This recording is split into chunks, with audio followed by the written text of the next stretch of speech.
After Alex and I broke up, we slid back into being best friends. He rarely contacted me, but he'd call me in the dead of night after every new breakup, asking me to drink with him while he drowned his sorrows. We were tangled up like this for years. He'd amassed enough ex-girlfriends to fill a deck of cards. And I mean the whole deck, not just a hand of poker. After watching Alex flirt, fall head over heels, give the cold shoulder, and then break up with a revolving door of women, my heart had finally flatlined. So in my 28th year, I handed in my resignation. The reason I was moving back home to get married. 2 in the morning, and my phone lit up with Alex's name again. Same place. I need you. I shuffled into the dive bar downstairs, still in my thickest flannel pajamas. Alex was already surrounded by a graveyard of empty beer bottles. Even with a look of utter dejection on his face, he was still drawing the subtle, appreciative glances of every woman in the room. One was about to make her move, but when she saw me slide into the booth across from him, she sighed in disappointment and turned back to her drink. Tell me what's wrong with me. Why do they all break up with me? Alex demanded. I shrugged, my voice flat. Can't help you there. You're the one who broke up with me. Remember, he gave a sheepish grin. I just thought we were better as friends. Alex was blessed with a face that could stop traffic, and was generous enough with his money. Most women found that combination irresistible, but whether it was 2 weeks or 6 months, it always ended the same way. A breakup reason was simple: strip away the superficial charm. And Alex was a mess of personality flaws. He had no sense of boundaries, offered almost zero emotional support to his girlfriends, and ran hot and cold like a broken faucet. He was easy to fall for, but impossible to stay with. He also had a flair for the dramatic. When a relationship ended, he loved to pour his heart out to his friends, but he would never, ever beg an ex to come back. Some of them were probably just testing him, threatening to leave to see his reaction. They never expected him to just let them go. So in the end, they all became bitter exes. I was the exception, not just because I was the only one he'd ever initiated a breakup with, also because I was a chronic people pleaser. I might turn down a friend's invitation to a party, but I can never refuse a friend in pain. I was a natural-born emotional dumpster, and Alex knew it. He said, "We just broke up. We weren't lovers anymore, but we were still friends." This friend never spoke to me in his day-to-day life. The second a romance imploded, my phone would ring in the dead of night, and I'd show up at the bar downstairs, hair a mess, still in my pajamas. I'd drink with him, pay the tab, and then take him home. Was Alex a player? Obviously. But God, he was beautiful. So, even knowing he was trouble, women lined up to get a taste. I was just one of them, an unremarkable one at that. And sometimes I'd feel a secret, shameful flicker of pride. Pride and being special. Why else would he call me out of all his exes? For comfort. Of course. I knew that was just a pathetic way to make myself feel better. The real reason Alex clung to me was because my self-respect was cheap. Never said no, but it didn't matter. There wouldn't be any more chances for that. Alex was a good drunk. Sober, he was the life of the party. All flash and swagger. Drunk, he became quiet, almost silent. His reactions were slow, but he was docile. He'd do whatever you told him. I got him home, pulled off his shirt and socks, and tucked him into bed. Alex stared up at me, his beautiful eyes wide and unfocused. "Go to sleep," I said softly, patting his chest. He closed his eyes and drifted off. I spent the night on his sofa. The next morning, I was in the kitchen making him some broth. The door to the spare bedroom creaked open, and Alex's roommate, Leo, shuffled out, yawning, looked surprised to see me. Then his expression softened with understanding. Here, taking care of Alex again. I smiled and nodded, then plated up a portion of breakfast for Leo, too. This was Alex's apartment, but it was close to Leo's office. They'd been roommates in college and were still close. So Leo moved in to save on rent. Back when Alex wanted to break up with me, Leo had tried to talk him out of it, telling him I was a catch and he shouldn't be an idiot. But Alex had one rule: you could fight and argue all you wanted in a relationship, but once the word breakup was said by either person, there was no going back. Still, I appreciated the gesture, even though I suspected that in private.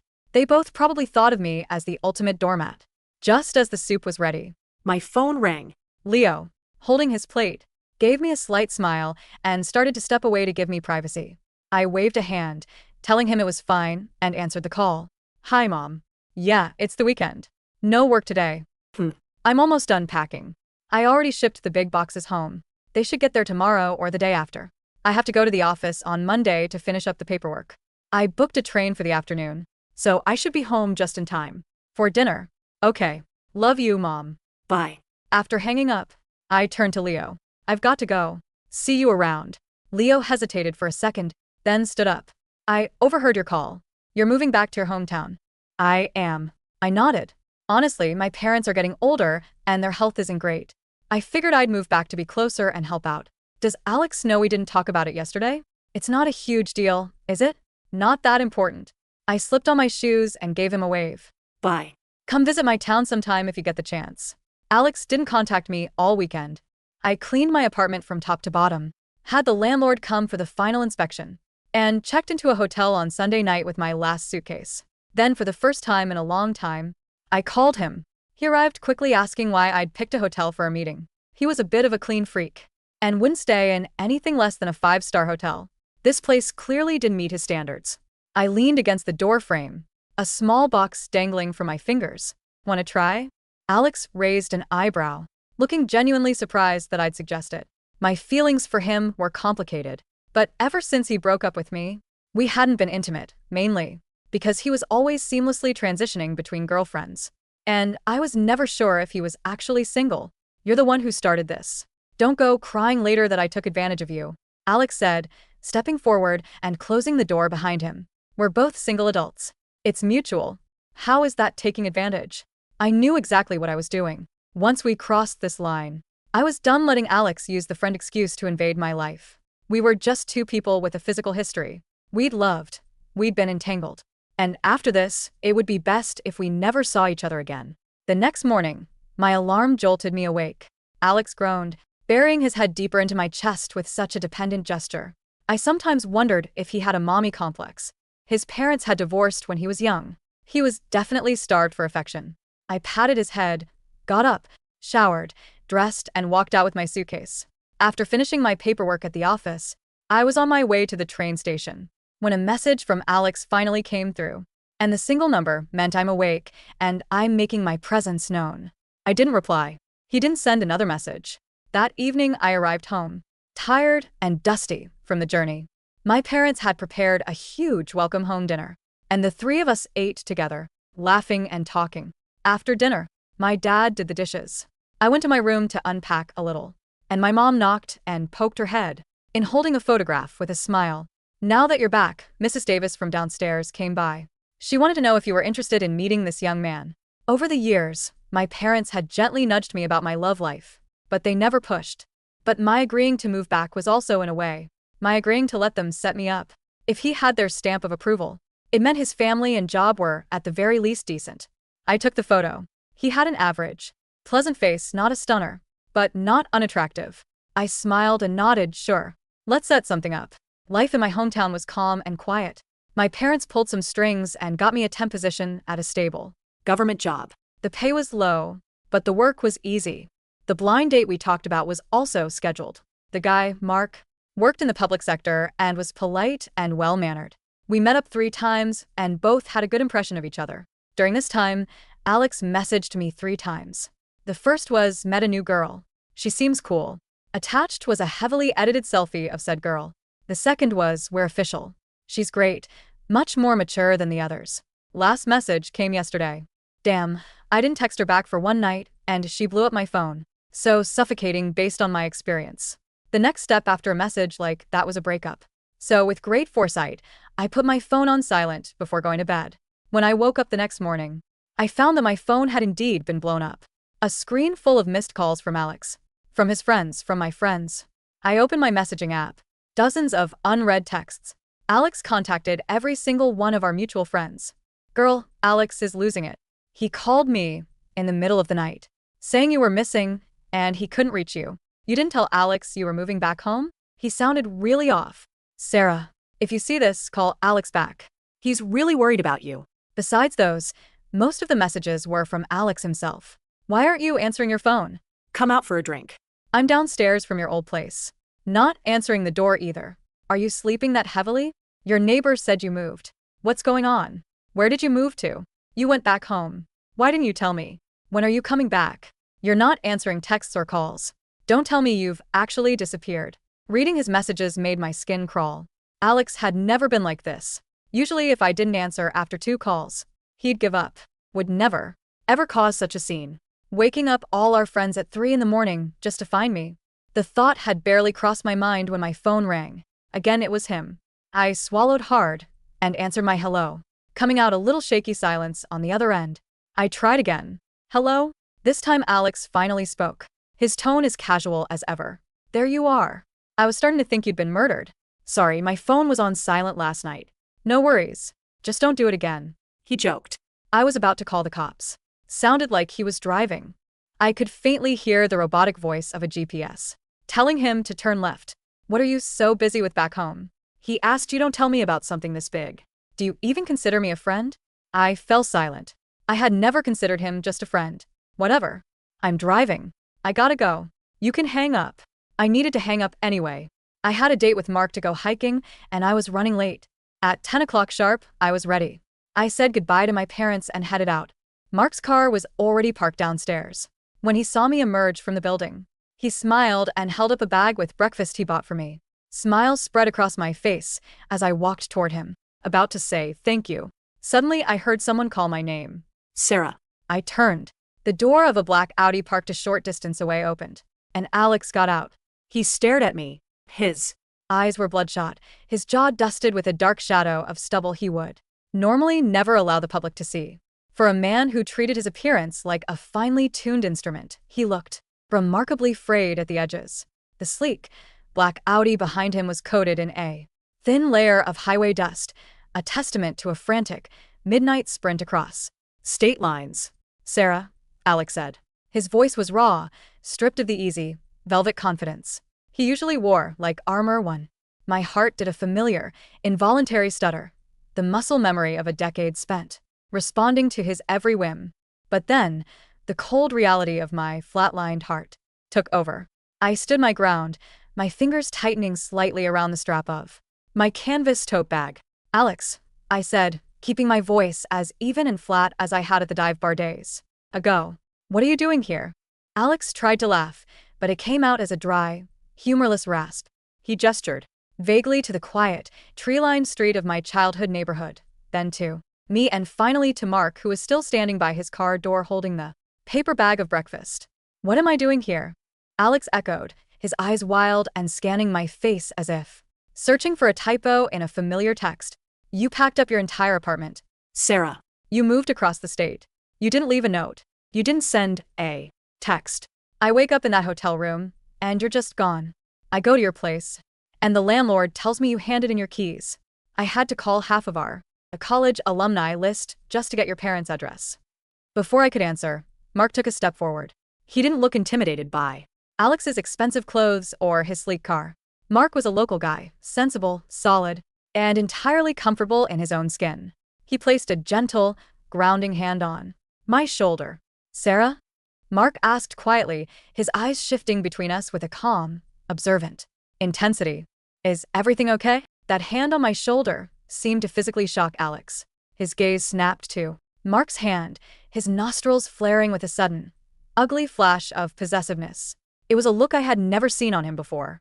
In the past, whenever another guy showed interest in me, Alex would smirk and joke about it, entirely secure in the knowledge that I belonged to his orbit. Seeing another man stand close to me in my territory seemed to shatter some unspoken rule in his head. Who are you? Alex asked, his tone dropping into something dark and demanding. This is Mark, I said, stepping slightly in front of Mark to break the tension. He's a friend. And Mark, this is Alex. An old friend from the city. An old friend. Alex flinched at the description, his voice rising. Sarah, we slept together 3 days ago. We've been in each other's lives for 8 years. I'm not just some old friend you run into at a grocery store. We're actually on our way out, Alex, I said, refusing to engage with his anger. We have plans today. You should have called. In fact, you shouldn't have come at all. I did call, he yelled, stepping closer, though he stopped himself when Mark shifted his weight, his posture turning protective. I called you 50 times. Last night. I was driving through the night because I thought you were in trouble. I thought you'd been hurt. And I find you here going on what is this, a picnic? It's a hike, I said. And my phone was on silent. Just like I told you this morning. Now, please, go back to the city. I didn't wait for his response. I turned to Mark, giving him a small, apologetic Nod. "Let's go, Mark." Mark looked at me, searching my eyes to make sure this was what I truly wanted. When he saw the quiet resolve in them, he nodded, walked around to the driver's side, and unlocked the doors. I got into the passenger seat without looking back at Alex. As the car pulled away from the curb, I finally glanced in the side mirror. Alex was standing alone on the pavement, his hands jammed deep into his pockets, looking incredibly small and out of place against the backdrop of the quiet, ordinary houses. The drive to the trailhead was quiet, save for the soft hum of the car's heater and the occasional rustle of the paper bag as Mark offered me a pastry. "Are you all right?" Mark asked after we had cleared the town limits. His voice was devoid of judgment or demanding curiosity. It was just a steady offer of support. "I'm sorry about that," I said, staring out at the passing fields of dry grass and old oak trees. I didn't expect him to show up here. He doesn't usually do things like this. "You don't have to apologize," Mark said. "But if you want to turn around and handle whatever that is, I understand. We can hike any day." "No," I said quickly, perhaps a bit too quickly. "I want to go. I need to get out of the house, out of this headspace." We parked at the base of the mountain and began our ascent. The trail was steep and winding, covered in a thick carpet of damp pine needles and fallen leaves. The air was crisp, smelling of wet earth and oncoming autumn. It was the exact opposite of the stale, beer-scented air of the dive bar downstairs, or the sterile scent of the high-end hotels Alex favored. As we walked, my mind kept drifting back to the hotel room. Why did I do it? I had told myself it was to burn the bridge. I knew Alex's ultimate rule. Once the boundaries of their friendship were violated in a way that couldn't be ignored, he would retreat. He had a pathological fear of complications. By sleeping with him and then vanishing, I had intended to create an awkward, unsalvageable rift that would force him to leave me alone. I wanted to give him a taste of his own medicine, to be the one who left first, leaving him in the dark. But I hadn't anticipated the glitch in his programming. By refusing to play my designated role as his eternal safety net, I had apparently triggered a panic he didn't know how to handle. "He was my ex," I said aloud, the words slipping out before I could stop them. Mark slowed his pace, stepping over a fallen log and turning to look at me. I figured. "We broke up years ago," I continued, feeling a sudden, desperate need to be honest with this decent man who was trying to build something real with me. But we stayed friends. Or at least that's what he called it. In reality, I was just his emotional dumpster. Whenever he got dumped, or whenever he blew up his own life, he'd call me in the middle of the night. And because I was a people pleaser, because I couldn't stand to see someone I once loved in pain, I always showed up.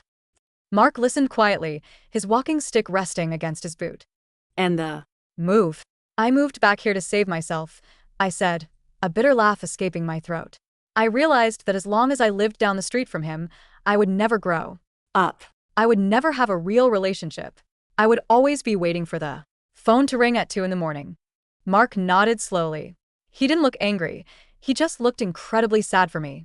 "And did he know you were moving?" "No," I admitted. "I didn't tell him. I knew if I did, he'd find a way to make it about him. He'd find a way to make me feel guilty for leaving. So I just left." "It sounds like he's never had anyone say no to him before," Mark said softly. "At least, not someone he actually depended on." We reached the summit an hour later. The view stretched out over the valley. A patchwork of small farms, winding dirt roads, and the quiet, slow-moving river of my childhood. It was a peaceful view, but the shadow of the black Audi downstairs still hung over my chest like a physical weight. When I returned home that afternoon, my mother was in the kitchen, her face flushed with excitement.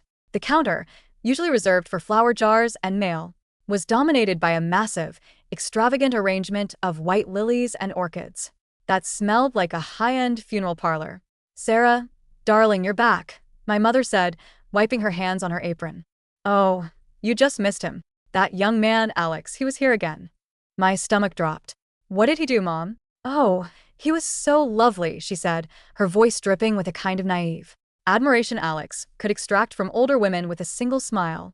"He brought these flowers. He apologized so sincerely for causing a scene this morning." He Said he was just so worried about you because you left the city without saying goodbye, and he thought of you like a sister. Like a sister. I wanted to vomit. He sat in the living room with your father for almost an hour, my mother continued, oblivious to my distress. He was asking all about our health, and he even offered to have his personal doctor in the city look over your father's medical records. He's staying at the Grand Oak Inn. He wanted to take us all out to a steak dinner tonight.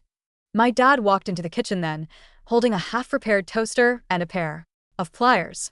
He looked at me over his glasses. Unlike my mother, who was easily swayed by beautiful things and polite gestures, my dad was a retired carpenter who had spent 40 years looking for flaws in wood. He wasn't easily fooled by A coat of shiny varnish. I told him we had leftovers, my dad said gently, his voice dry. I also told him that you were a grown woman who didn't need a chaperone from the city. I let out a breath. I hadn't realized I was holding. Thank you, Dad. He's a very smooth talker, Sarah, my dad added, setting the toaster down with a dull clink. But his eyes are too busy. He looks like a man who's trying to buy something he knows isn't for sale. What's his business with you? He's a ghost, Dad, I said quietly. A ghost I forgot to exorcise before I moved back. My dad nodded once, his expression serious. Well, ghosts don't do well in the Daylight. If you need me to tell him to move his car off our driveway, you just say the word. No, I said, my heart hardening with a sudden, sharp resolve. I'll handle it. I need to handle it myself. The Grand Oak Inn was the only historic hotel in our town, a creaking, 3-story Victorian building with floral wallpaper and a wraparound porch. It Was clean and charming in a rustic way, but it was light years away from the 5-star, sleekly modern hotels Alex usually patronized one. I found him sitting in the lobby, which smelled of lemon polish and old carpets. He was hunched over his laptop at a small wooden desk, looking thoroughly frustrated by the town's dial-up speed Wi-Fi. He was wearing a fresh shirt, but the dark circles under his eyes remained, and his usual air of polished invincibility was noticeably cracked. When the bell above the door chimed and he saw me walk in, his entire posture transformed. The irritation vanished, replaced instantly by that brilliant, traffic-stopping smile that had gotten him out of trouble his entire life. Sarah, he said, rising quickly and moving toward me. I knew you'd come. Look, I'm sorry about this morning. I was tired. I was driving all night and seeing that guy. Stop, Alex, I said, raising a hand. Don't do the charm routine. Not with me. And definitely not with my parents. He blinked, his hands hovering in the air as if he wanted to touch my shoulder, but didn't dare. I was just trying to be polite. Your mom is great. I wanted to show them that I'm not some deadbeat. I care about you, Sarah. You care about having me around. I corrected him, my voice deadpan. You don't Care about me. If you cared about me, you would have asked why I was unhappy. You would have noticed that I was miserable for 3 years while you used me as your personal therapist. You wouldn't have shown up at my parents' house like a debt collector because I finally decided to have a life of my own. That's not fair, he said, his face tightening. We were friends, best friends. I trusted you more than anyone because I never said no. I said, my voice rising slightly, though I kept it under control for the sake of the elderly receptionist watching us from the front desk. You trusted me because my self-respect was cheap. I was the only girl who would let you break her heart, agree to be just friends, and then show up in my pajamas at 2 a.m. to pay your bar tab and tuck you into bed while you cried about some other woman. Alex stared at me, his jaw tightening. Is that what you think of our history? A transaction. It was a transaction, Alex. You got free emotional labor and I got to feel special because the prettiest boy in the room called me when he was sad. It was a pathetic, codependent mess and I am done with it. Then why did you sleep with me? He demanded, his voice dropping to a harsh whisper. The night before you left. You initiated it, Sarah. You brought the box. You asked me. If you hated me so much, if you wanted to get away from me, why did you do that? I looked him straight in the eyes. Because I knew you. I knew your rules. I knew that the only way to get you out of my life was to cross the line. You've always said that once things get complicated, there's no going back. I slept with you so we could never be just friends again. I did it to kill the friendship. Alex looked as if I had physically struck him. The color drained from his face, leaving him looking pale and hollow under the dim lobby lights. He stared at me, his mouth opening slightly as if to speak, but for the first time in his life. No words came out. "Go home, Alex," I said softly. "The game is over." I turned and walked out of the hotel, the bell chiming merrily behind me. That night, my phone rang at 11:30 p.m. My heart jumped into my throat. For a split second, I thought it was Alex, calling me from some local bar, drunk and broken. But when I looked at the screen, the caller ID read Leo. I let out a long breath and answered. "Leo?" "Hey, Sarah." Leo's voice came through, sounding tired but deeply concerned. "Are you okay? Did Alex find you?" "He's here, Leo," I said, sitting up in my bed. "He's staying at the local inn. He showed up at my parents' house this morning." Leo groaned, a long, low sound of utter exhaustion. "God, I'm sorry. I tried to stop him. When he realized you were gone, he completely lost his mind." "Why?"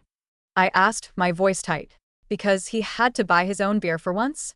Because he had to find someone else to tuck him in?" "No, Sarah," Leo said, his tone turning unusually serious. "It's not that. You have to understand. Alex is a disaster, but he's not stupid. He knows what he lost. He lost a doormat," I said bitterly. "He lost the only person who actually loved him for who he was, not what he looked like or how much money he had," Leo said. "Look, after you left that morning, he woke up and found your keys on the counter. He thought you'd just gone to run errands. But when he called you, and your phone went straight to voicemail, he started looking around. He realized your toiletries were gone. He Called your office, and they told him you'd resigned." Leo paused, and I could hear him taking a drag of a cigarette on the other end. "I've known Alex since we were 18, Leo continued. "I've seen him go through 50 girls.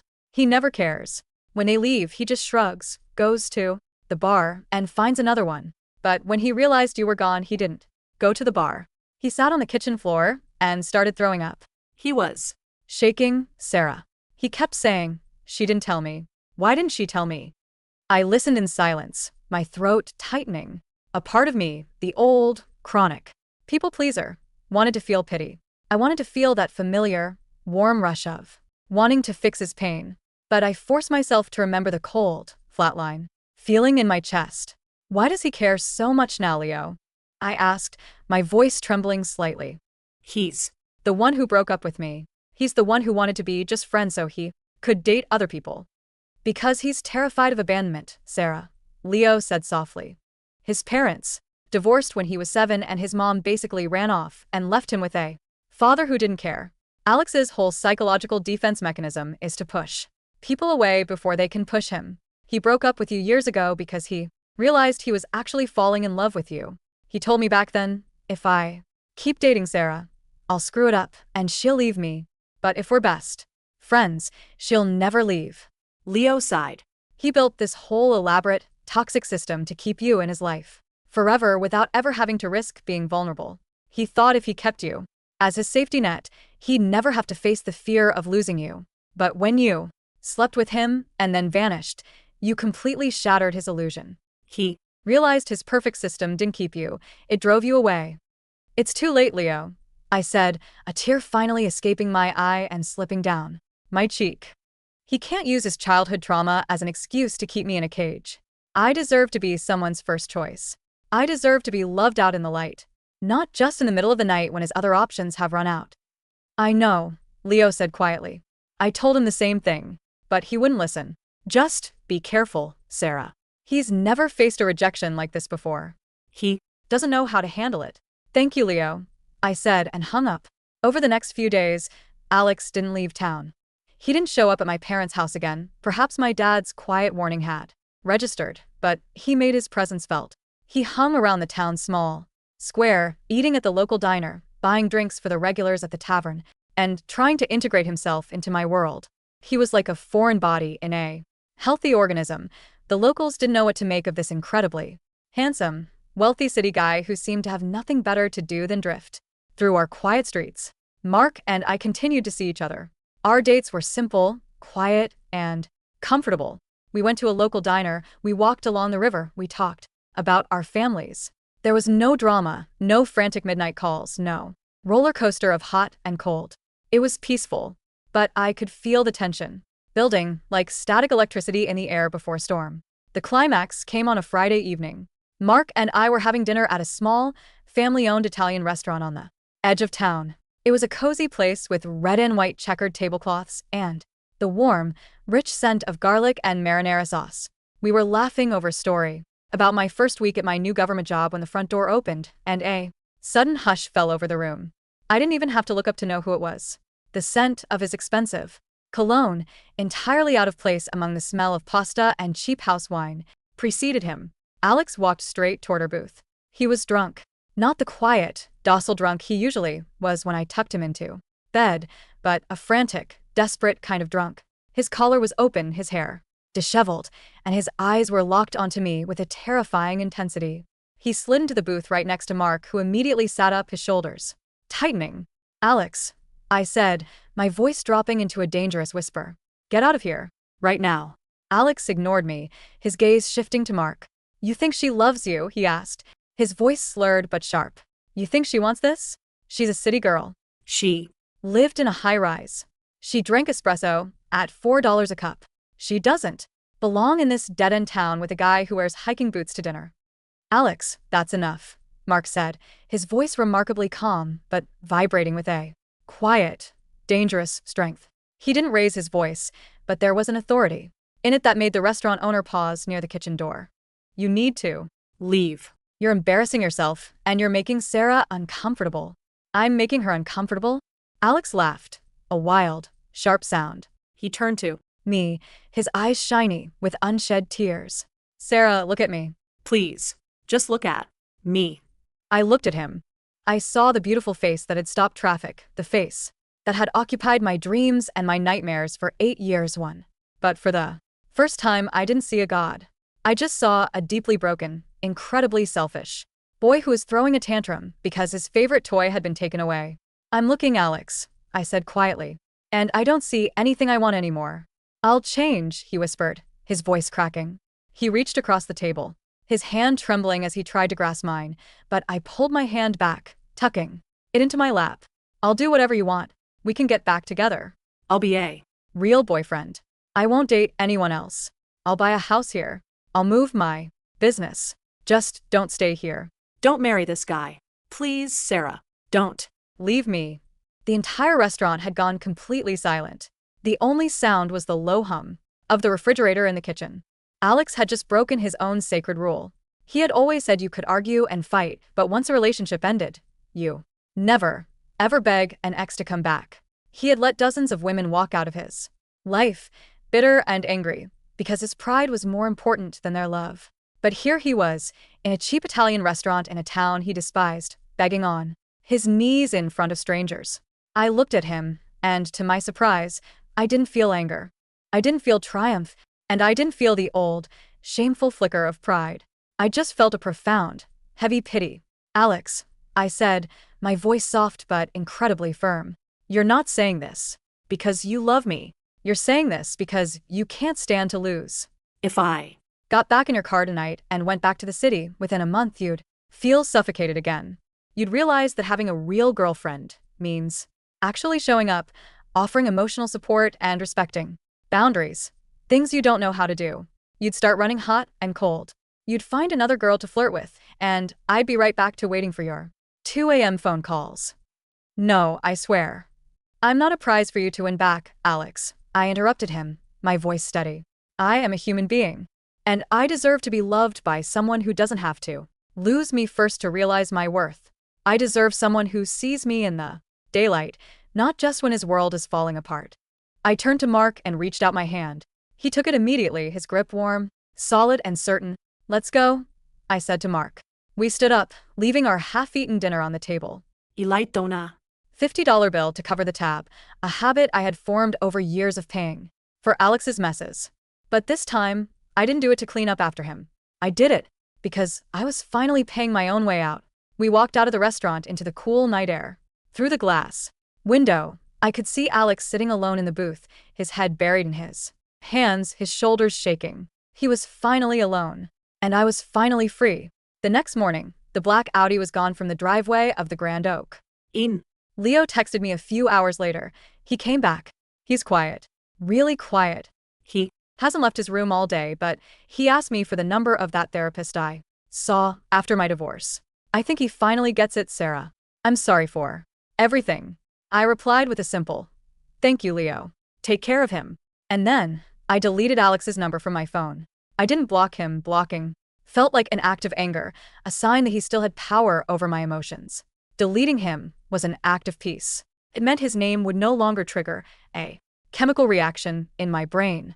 He was just a contact that no longer existed. Life in my hometown didn't turn into a whirlwind of romance or a Hollywood Ending. Mark and I continued to date, taking things incredibly slow. We hiked, we talked, we cooked dinner together. Sometimes we sat in silence on my parents' porch, watching the fireflies drift through the yard. There was no rush to get married, no pressure to perform. It was a slow-burning, respectful friendship that was gradually turning into something deeper, built on a foundation of mutual respect and honest boundaries. One night, a few months later, I woke up in the middle of the night. The house was completely still. The only sound was the gentle rustling of the oak trees outside my window and the distant, rhythmic hum of a passing train. I Looked at the digital clock on my nightstand. 2:14 a.m. For a split second, a cold shiver of anxiety went through me. The old instinct. Waiting for the phone to light up, for the familiar ringtone to pierce the dark, for the demand to go downstairs in my pajamas to save a beautiful, broken boy. I reached out and picked up my phone. The screen was dark. There were no missed calls. No frantic text messages. No. Emergencies. I smiled, laid my head back down on the pillow, and went back to sleep.